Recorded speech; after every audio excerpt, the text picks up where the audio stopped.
ನಿನ್ನೆ ಪ್ರೀತಿಸುವೆ ಭಾಗ 35. ಅಜಯನ ಧ್ವನಿ ಬಂದ ಕಡೆ ರಾಘವ್ ಹೋಗಲು ಪ್ರಯತ್ನಿಸಿದನು. ಇನ್ನೇನು ಬಾಗಿಲು ತೆಗೆದು ಅಜಯನ ಹತ್ತಿರ ಹೋಗಬೇಕು. ಅಷ್ಟರಲ್ಲಿ ಅವನನ್ನು ಯಾರೋ ಒಳಗೆ ಎಳೆದುಕೊಂಡರು. ಬಾಗಿಲಿನ ಶಬ್ದ ಕೇಳಿ ಅಜಯ್ ಹಿಂತಿರುಗಿ ನೋಡಿದನು. ಆದರೆ ಅಲ್ಲಿ ಯಾರೂ ಇರಲಿಲ್ಲ. ಡಾಕ್ಟರ್ ರೋಹನ್ ರಾಘವ್ನನ್ನು ಅಜಯನ ಹತ್ತಿರ ಹೋಗದಂತೆ ತಡೆದು ಅವನಿಗೆ ಮತ್ತೆ ಅಮಲಿನ ಇಂಜೆಕ್ಷನ್ ಕೊಟ್ಟು ಮಲಗಿಸಿದರು. ಅಜಯನ ಗಲಾಟೆ ಜೋರಾದಾಗ ಡಾಕ್ಟರ್ ರೋಹನ್ ವಿಧಿ ಇಲ್ಲದೆ ಅವನ ಹತ್ತಿರ ಹೋಗಿ, ಯಾರೇ ಮಿಸ್ಟರ್, ನೀವು ಇಲ್ಲಿ ಬಂದು ಯಾಕೆ ಗಲಾಟೆ ಮಾಡ್ತಾ ಇದ್ದೀರಾ? ನಿಮ್ಮನ್ನು ಗಲಾಟೆ ಮಾಡಲು ಒಳಗೆ ಬಿಟ್ಟವ್ರು ಯಾರು? ನೋಡಿ ಡಾಕ್ಟರ್, ಇಲ್ಲಿ ಬಂದು ಗಲಾಟೆ ಮಾಡುವಂತ ಯಾವ ಉದ್ದೇಶನೂ ನನಗಿಲ್ಲ. ನನ್ನ ಅಣ್ಣನನ್ನು ಇಲ್ಲಿ ಅಡ್ಮಿಟ್ ಮಾಡಿದ್ದಾರೆ. ಅವನು ಯಾವ ವಾರ್ಡಿನಲ್ಲಿ ಇದ್ದಾನಂತ ಕೇಳಿದ್ರೆ ಯಾರು ನನಗೆ ಕೋಆಪರೇಟ್ ಮಾಡ್ತಾ ಇಲ್ಲ. ಕೇಳಿದ್ರೆ ರಾಘವ್ ಹೆಸರಿನವರು ಇಲ್ಲಿ ಯಾರೂ ಇಲ್ಲ ಅಂತಾರೆ. ನಿಮ್ಗೆ ಗೊತ್ತಿದ್ರೆ ನೀವಾದ್ರೂ ಹೇಳಿ, ಇಲ್ಲಾಂದ್ರೆ ನಾನು ಪೊಲೀಸ್ನವರನ್ನು ಇನ್ವಾಲ್ವ್ ಮಾಡಬೇಕಾಗುತ್ತೆ.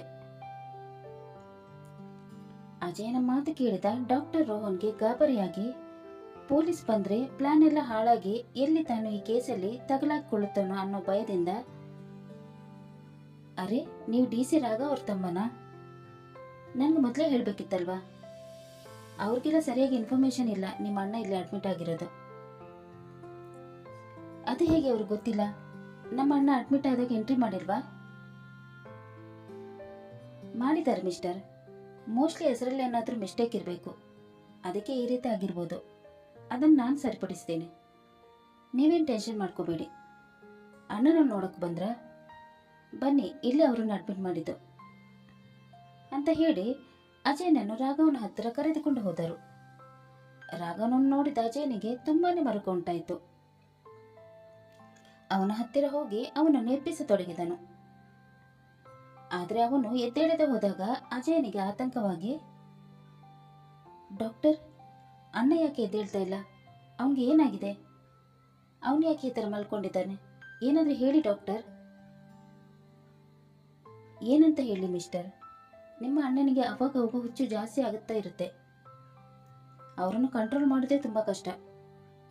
ಒಂದೊಂದ್ಸಲ ಅವ್ರಿಗೆ ಅಮಲಿನ ಇಂಜೆಕ್ಷನ್ ಕೊಟ್ಟು ಅವರನ್ನು ಕಂಟ್ರೋಲ್ ಮಾಡ್ತಾ ಇದ್ದೀವಿ. ನಿಮ್ಮ ಅಣ್ಣ ಶಾಕಿನಿಂದ ತುಂಬಾನೇ ವೈಲೆಂಟ್ ಆಗಿಬಿಟ್ಟಿದ್ದಾರೆ. ಅವ್ರನ್ನ ಏನಾದರೂ ಒಬ್ಬರನ್ನೇ ಬಿಟ್ಟರೆ ಅವರು ಯಾರಿಗೆ ಏನು ಮಾಡ್ತಾರಂತ ಹೇಳೋಕ್ಕಾಗಲ್ಲ. I am sorry to say, but ನಾನು ಇದನ್ನು ಹೇಳಲೇಬೇಕು. ನಿಮ್ಮ ಕೂಡ ಅವ್ರ ಕಂಡೀಷನ್ ಗೊತ್ತಾಗಬೇಕಲ್ವಾ? ನಿಮ್ಮ ಅಣ್ಣನಿಗೆ ಪೂರ್ತಿಯಾಗಿ ಹುಚ್ಚು ಹಿಡಿದ್ಬಿಟ್ಟಿದೆ. ಅವ್ರನ್ನ ಇಲ್ಲಿಂದ ಕರೆದುಕೊಂಡು ಹೋಗೋದು ಅಸಾಧ್ಯ. ನೀವೇನಾದರೂ ಅವರನ್ನು ಇಲ್ಲಿಂದ ಕರೆದುಕೊಂಡು ಹೋಗ್ಬೇಕಂತ ಅಂದುಕೊಂಡಿದ್ದಾರೆ, ಅದನ್ನು ತಲೆಯಿಂದ ತೆಗೆದು ಹಾಕ್ಬಿಡಿ. ಯಾಕೆಂದ್ರೆ ಅವರೇನಾದರೂ ಇಲ್ಲಿಂದ ಹೊರಗೆ ಹೋದರೆ ತುಂಬಾನೇ ಡೇಂಜರಸ್ ಆಗ್ತಾರೆ. ಬೇರೆಯವ್ರಿಗೆ ತೊಂದರೆ ಕೊಡೋದು ಬಿಡಿ, ತಮಗೆ ತಾವೇ ತೊಂದರೆ ಮಾಡ್ಕೊಳ್ತಾರೆ.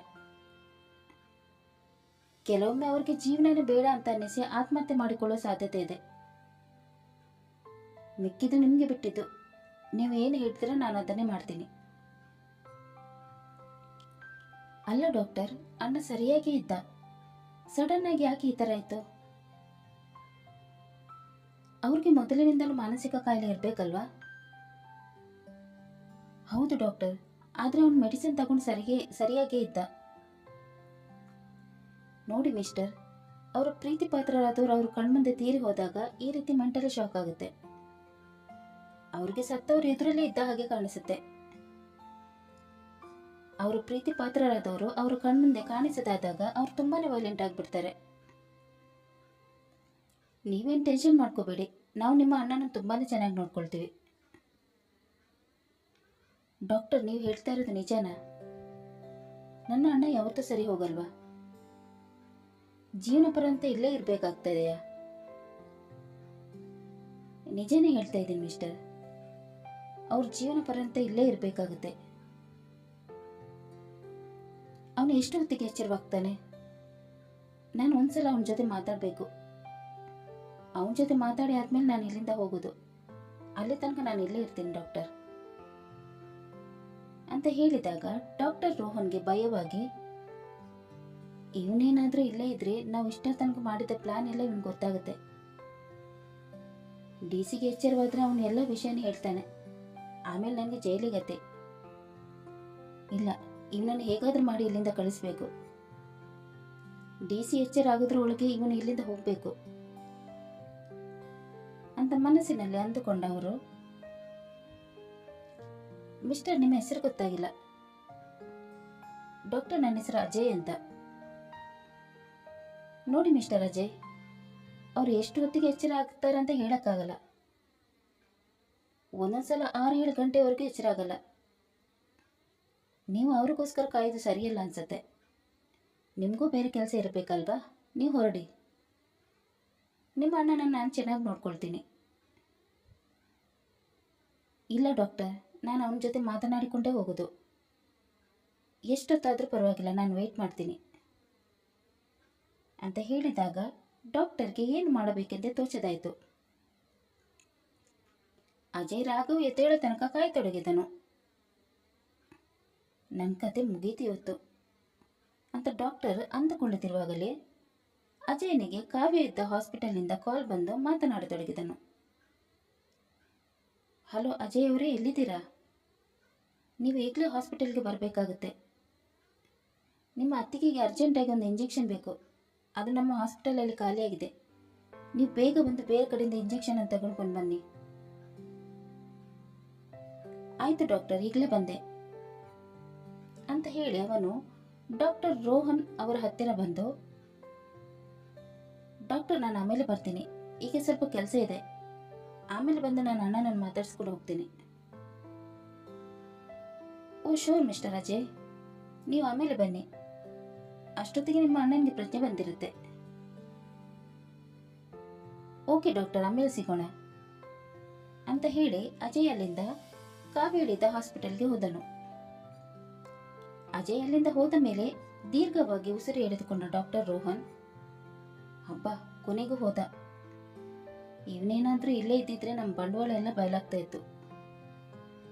ಇವನೊಂದು ದಾರಿಯಿಂದ ಸರಿಸಬೇಕು, ಇಲ್ಲಾಂದ್ರೆ ಕೆಲಸ ಆಗಲ್ಲ. ಮೊದಲು ರೆಡ್ಡಿಗೆ ಕಾಲ್ ಮಾಡಿ ವಿಷಯ ತಿಳಿಸ್ಬೇಕು ಅಂತ ಅಂದುಕೊಂಡವರು ರೆಡ್ಡಿಗೆ ಕಾಲ್ ಮಾಡಿದರು. ಹಲೋ ರೆಡ್ಡಿ, ಎಲ್ಲಿದ್ದೀಯಾ? ಅರ್ಜೆಂಟಾಗಿ ನನಗೆ ನಿನ್ನ ಹತ್ರ ಮಾತಾಡಬೇಕು. ಹೇಳು ಡಾಕ್ಟರ್, ಏನು ವಿಷಯ? ಆ ಡಿ ಸಿ ಏನಾದರೂ ತೊಂದರೆ ಕೊಡ್ತಾ ಇದ್ದಾನಾ? ಆ ಡಿ ಸಿನ ಬಿಡು ರೆಡ್ಡಿ, ಅವನನ್ನು ನಾನು ನೋಡ್ಕೊಳ್ತೀನಿ. ಆದರೆ ಅವನ ತಮ್ಮ ಅಜಯ್ ತುಂಬಾ ತಲೆನೋವಾಗ್ಬಿಟ್ಟಿದ್ದಾನೆ ನಮಗೆ. ಇವತ್ತು ಬಂದಿದ್ದವನು ಬಂದಿದ್ದನ್ನು ನಾನು ಆಲ್ರೆಡಿ ನೋಡಿದ್ದೆ. ಆ ಡಿ ಸಿ ಅವನ ಹತ್ತಿರ ಹೋಗೋದ್ರಲ್ಲಿದ್ದ. ಅಷ್ಟೊತ್ತಿಗೆ ಡಿ ಸಿ ಅವನ ಬಳಿ ಹೋಗದಂತೆ ನಾನು ಅವನ ಪ್ರಜ್ಞೆ ತಪ್ಪಿಸಿದೆ. ಆದರೆ ಅವನ ತಮ್ಮ ಡಿ ಸಿನ ನೋಡ್ಬೇಕಂತ ತುಂಬಾ ಗಲಾಟೆ ಮಾಡಿದ್ದ. ಪೊಲೀಸ್ಗೂ ಕೂಡ ಇನ್ಫಾರ್ಮ್ ಮಾಡ್ತೀನಿ ಅಂತ ಹೇಳಿದ್ದ. ಅದಕ್ಕೆ ನಾನು ಅವನಿಗೆ ಡಿ ಸಿನ ತೋರಿಸಿದೆ. ಅವನು ಡಿ ಸಿಗೆ ಪ್ರಜ್ಞೆ ಬರೋವರೆಗೂ ಕಾಯ್ತೀನಿ ಅಂತ ಇಷ್ಟ ತನಕ ಇಲ್ಲೇ ಇದ್ದ. ಈಗ ಯಾರತ್ತೋ ಕಾಲ್ ಬಂತು ಅಂತ ಅಲ್ಲಿಂದ ಹೊರಟು ಹೋದ. ಕೆಲಸ ಮುಗಿಸಿ ಮತ್ತೆ ಬರ್ತೀನಿ ಅಂತ ಹೇಳಿದ್ದಾನೆ. ಅವನೇನಾದರೂ ಮತ್ತೆ ಬಂದರೆ ನಮ್ಮ ಪ್ಲ್ಯಾನ್ ಎಲ್ಲ ಫೇಲ್ ಆಗುತ್ತೆ. ನಾನು ನಿನಗೆ ಏನೂ ಹೆಲ್ಪ್ ಮಾಡೋಕ್ಕಾಗಲ್ಲ. ನೀನೇನಾದರೂ ಮಾಡಿ ಅವನನ್ನು ತಡೆ, ಇಲ್ಲಾಂದ್ರೆ ನಾನು ಏನೂ ಮಾಡೋಕ್ಕಾಗಲ್ಲ. ಇಲ್ಲ, ನಮ್ಮ ಪ್ಲ್ಯಾನ್ ಎಲ್ಲ ಫೇಲ್ ಆಗಬಾರ್ದು. ಆ ಡಿ ಸಿ ಅದೇ ಮೆಂಟಲ್ ಹಾಸ್ಪಿಟಲಲ್ಲಿ ಇರಬೇಕು. ನನ್ನ ಜೀವವಿರೋ ತನಕ ಅವನನ್ನು ಅಲ್ಲಿಂದ ಹೊರಗೆ ಬರಲು ನಾನು ಬಿಡೋದಿಲ್ಲ. ನೀನೇನು ಟೆನ್ಷನ್ ತಗೋಬೇಡ. ನಿನಗೆ ಏನು ಕೆಲಸ ಹೇಳಿದ್ದೇನೆ ಅದನ್ನು ಮಾಡು. ಅಜಯನನ್ನು ಹೇಗೆ ಕಂಟ್ರೋಲ್ ಮಾಡಬೇಕಂತ ನನಗೆ ಗೊತ್ತು. ನೀನು ಅವನ ಬಗ್ಗೆ ಚಿಂತೆ ಮಾಡಬೇಡ. ನಾನು ನಿಮಗೆ ಮತ್ತೆ ಕಾಲ್ ಮಾಡ್ತೀನಿ ಅಂತ ಹೇಳಿ ಕಾಲ್ ಕಟ್ ಮಾಡಿದನು. ರೆಡ್ಡಿ ಜೊತೆ ಮಾತನಾಡಿದ ಡಾಕ್ಟರ್ ರೋಹನ್ಗೆ ಸ್ವಲ್ಪ ಸಮಾಧಾನವಾಯಿತು. ಡಾಕ್ಟರ್ ರೋಹನ್ ಮಾತು ಕೇಳಿದ ರೆಡ್ಡಿ ರಾಘವ್ನನ್ನು ಅದೇ ಮೆಂಟಲ್ ಹಾಸ್ಪಿಟಲಲ್ಲಿ ಇರಿಸಲು ಏನು ಪ್ಲಾನ್ ಮಾಡಬೇಕಂತ ಯೋಚನೆ ಮಾಡತೊಡಗಿದನು. ಆಗ ಅವನಿಗೆ ಛಾಯೆ ನೆನಪಾದಳು. ಕೂಡಲೇ ಛಾಯಳಿಗೆ ಕಾಲ್ ಮಾಡಿದನು. ಕಾಲ್ ರಿಸೀವ್ ಮಾಡಿದ ಛಾಯ ಅವನ ಜೊತೆ ಮಾತನಾಡತೊಡಗಿದಳು. ಹೇಳಿ ಸರ್, ತುಂಬ ದಿನ ಆದಮೇಲೆ ಕಾಲ್ ಮಾಡಿದ್ದೀರಾ. ನನ್ನಿಂದ ಏನಾದರೂ ಕೆಲಸ ಆಗಬೇಕಿತ್ತಾ? ಎಲ್ಲಿ ಹಾಳಾಗೋಗಿದೆ ಇಷ್ಟು ದಿನ? ಅಜಯ್ನನ್ನು ಬಲೆಗೆ ಹಾಕೋ ಅಂದರೆ ಅದು ಕೂಡ ನಿನ್ನ ಕೈಲಾಗಿಲ್ಲ. ಸರ್, ಅಜಯ್ ನನ್ನ ಬಲೆಗೆ ಆಗಲೇ ಬಿದ್ದಾಗಿದೆ. ಅವರ ಮನೆಯವರ ಹತ್ತಿರ ನಮ್ಮ ಮದುವೆ ವಿಷಯವನ್ನು ಪ್ರಸ್ತಾಪಿಸ್ತೇನೆ ಅಂತ ಹೇಳಿದ್ದ. ಆದರೆ ಅಷ್ಟರೊಳಗೆ ಇಷ್ಟೆಲ್ಲ ನಡೆದು ಹೋಯ್ತು. ಅವನು ಬೇಜಾರಲ್ಲಿದ್ದಾನಂತ ನಾನು ಅವನಿಗೆ ಕಾಲ್ ಮಾಡೋಕ್ಕೆ ಹೋಗಿಲ್ಲ. ನೀವು ಹೇಳಿದ ಕೆಲಸವನ್ನು ನಾನು ಮಾಡಿ ಮುಗಿಸಿದ್ದೀನಿ ಸರ್. ಇನ್ನೇನಾದರೂ ಬೇರೆ ಕೆಲಸ ಇದ್ರೆ ಹೇಳಿ, ಅದನ್ನೇ ಮಾಡ್ತೀನಿ. ತುಂಬ ಇಂಪಾರ್ಟೆಂಟ್ ಕೆಲಸ ಇದೆ. ನೀನು ಈ ಕೂಡಲೇ ಅಜಯನ್ಗೆ ಕಾಲ್ ಮಾಡಿ ಅವನನ್ನು ಲಾಕ್ ಮಾಡು. ಅವನೇನು 2 ದಿವಸ ರಾಘವನನ್ನು ಭೇಟಿಯಾಗಿ ಕೊಡ್ದು. ಅವನೇನಾದರೂ ರಾಘವನನ್ನು ಭೇಟಿಯಾದರೆ ನಮ್ಮ ಪ್ಲ್ಯಾನ್ ಎಲ್ಲ ಫೇಲ್ ಆಗುತ್ತೆ.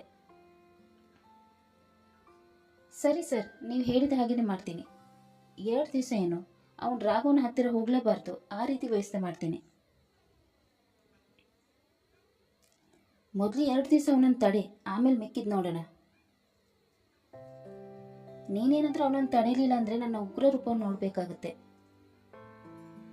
ನೀವೇನು ಚಿಂತೆ ಮಾಡಬೇಡಿ ಸರ್, ನೀವು ಹೇಳಿದ ಕೆಲಸ ನಾನು ಮಾಡೇ ಮಾಡ್ತೀನಿ ಅಂತ ಹೇಳಿ ಕಾಲ್ ಕಟ್ ಮಾಡಿದವಳು ಅಜಯನಿಗೆ ಕಾಲ್ ಮಾಡಿದವಳು. ಹಲೋ ಅಜಯ್, ಹೇಗಿದ್ದೀರಾ? ತುಂಬ ದಿನ ಆಯಿತು, ಕಾಲ್ ಮಾಡಿ ಇಲ್ಲ. ಏನಾದರೂ ಪ್ರಾಬ್ಲಮ್ ಇದೆಯಾ? ಹಾಗೇನಾದರೂ ಇದ್ರೆ ಹೇಳಿ. ಏನಂತ ಹೇಳಿ ಛಾಯಾ? ಆಕ್ಸಿಡೆಂಟಲ್ಲಿ ಅಮ್ಮ ಮತ್ತು ಅತ್ತೆ ಹೋಗ್ಬಿಟ್ರು. ಅತ್ತಿಗೆ ಆಸ್ಪತ್ರೆಯಲ್ಲಿ ಕೋಮದಲ್ಲಿದ್ದಾರೆ, ಅಣ್ಣ ಮೆಂಟಲ್ ಹಾಸ್ಪಿಟಲಲ್ಲಿದ್ದಾನೆ. ನನಗೆ ಏನು ಮಾಡಬೇಕಂತ ಗೊತ್ತಾಗ್ತಾ ಇಲ್ಲ. ಅಣ್ಣ ಸರಿಯಾಗಿ ಇದ್ದ, ಆದರೆ ಅವನಿಗೆ ಶಾಕ್ ಆಗಿದೆ ಅಂತ ಹೇಳಿ ಮೆಂಟಲ್ ಹಾಸ್ಪಿಟಲ್ಗೆ ಕರೆದುಕೊಂಡು ಹೋಗಿ ಅಡ್ಮಿಟ್ ಮಾಡಿದ್ದಾರೆ. ನನಗೆ ಯಾರನ್ನು ನೋಡ್ಕೊಳ್ಬೇಕಂತಾನೆ ಗೊತ್ತಾಗ್ತಾ ಇಲ್ಲ. ಅಣ್ಣನ ಮಗಳು ಇಕ್ಷಾ ಬೇರೆ ಅಪ್ಪ ಬೇಕು ಅಮ್ಮ ಬೇಕು ಅಂತ ದಿನಾಲೂ ಅಳ್ತಾ ಇದ್ದಾಳೆ. ಮನೆಯಲ್ಲಿ ಅವಳನ್ನು ನೋಡ್ಕೊಳ್ಳಲು ಯಾರೂ ಇಲ್ಲ. ನನ್ನ ಪರಿಸ್ಥಿತಿ ಯಾರಿಗೂ ಕೂಡ ಬರಬಾರ್ದು. ಸಾರಿ, ಟೆನ್ಷನಲ್ಲಿ ನಿಮಗೆ ಕಾಲ್ ಮಾಡೋದನ್ನು ಮರೆತು ಬಿಟ್ಟಿದ್ದೆ. ಪರವಾಗಿಲ್ಲ ಬಿಡಿ, ನನಗೆ ನಿಮ್ಮ ಕಷ್ಟ ಅರ್ಥ ಆಗುತ್ತೆ. ಈ ಥರ ಆಗಬಾರ್ದಿತ್ತು. ಡಾಕ್ಟರ್ ನಿಮ್ಮ ಅಣ್ಣನಿಗೆ ಶಾಕ್ ಆಗಿದೆ ಅಂತ ಹೇಳ್ತಾ ಇದ್ದಾರೆ ಅಂದರೆ ಅದು ನಿಜ ಇರ್ಬೋದು. ಕಣ್ಣೆದುರಿಗೇನೆ ಮನೆಯವರನ್ನೆಲ್ಲ ಕಳೆದುಕೊಂಡಾಗ ಆಬ್ವಿಯಸ್ಲಿ ಶಾಕ್ ಆಗೇ ಆಗುತ್ತೆ. ನೀವು ಟೆನ್ಷನ್ ಮಾಡ್ಕೋಬೇಡಿ, ಎಲ್ಲ ಸರಿ ಹೋಗುತ್ತೆ.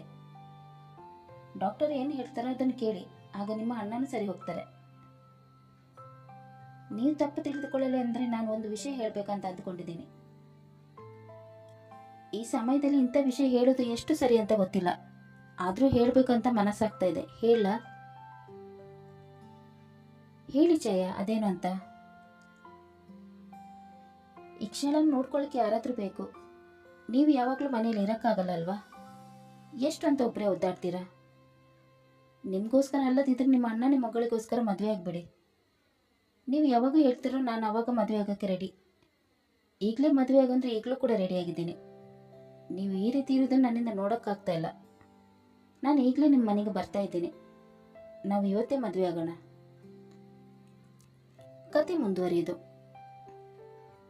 ರಾಘವನನ್ನು ಮೆಂಟಲ್ ಹಾಸ್ಪಿಟಲ್ನಿಂದ ಹೊರತರಲು ಅಜಯ್ ಸಫಲನಾಗುತ್ತಾನೋ ಅಥವಾ ಛಾಯಾಳಿಂದ ಅದು ತಪ್ಪು ಹೋಗುತ್ತಾ ಅಂತ ತಿಳಿಯಲು ಮುಂದಿನ ಸಂಚಿಕೆಗಾಗಿ ಕಾಯೋಣ.